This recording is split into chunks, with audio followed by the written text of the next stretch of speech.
kita tak tobat. Okey, dok semai ibadat dosa-dosa ni. Dosa-dosa, ibadat. Kita buat semaya dapat pahala. Kita tak tobat, dosa dapat. Dosa-dosa. Ibadat. Tapi ada dosa ni dia makan ibadat. Ada dosa-dosa tertentu. Tak semua dosa. Tahu? Dosa sini makan ibadat tak semua. Nabi kata berhati-hati dengan hasad dengki kat orang. Orang jadi joruh pun dengki, orang mari masjid pun dengki, masjid ni ramai jadi dengki belaka. Orang jadi mari mengaji dengki, kita tak mengaji, kita rasa tak dengki, jadi mari dengki lagu ni. Maka Nabi kata berhati-hati dengan dengki, kerana dengki itu memakai kebaikan kita sebagaimana api makai kayu api.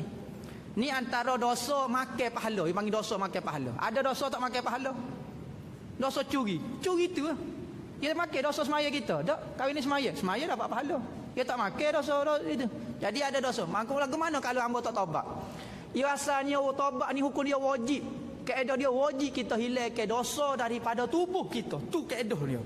Buatlah lagu mana hak penting biar hilang dosa daripada tubuh kita. Kalau kita ada dosa wajib bertobat. Tak ada dosa sunat bertobat. Kerana perkataan astagfirullah ni pahala. Ibadat. Kita tak ada dosa, hamba tak aja buat dosa. Sunat juga kita sebut astagfirullahalazim, astagfirullahalazim.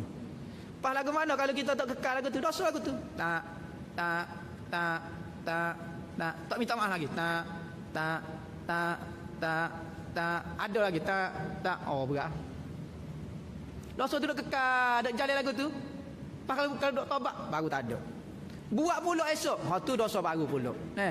Tu kalau kata Nabi kata fa'at bi sayyi'atal hasanata tamhuha. Apabila buat jahat, buat baik selalu. Mudah-mudahan baik itu menghapuskan hak jahat sana.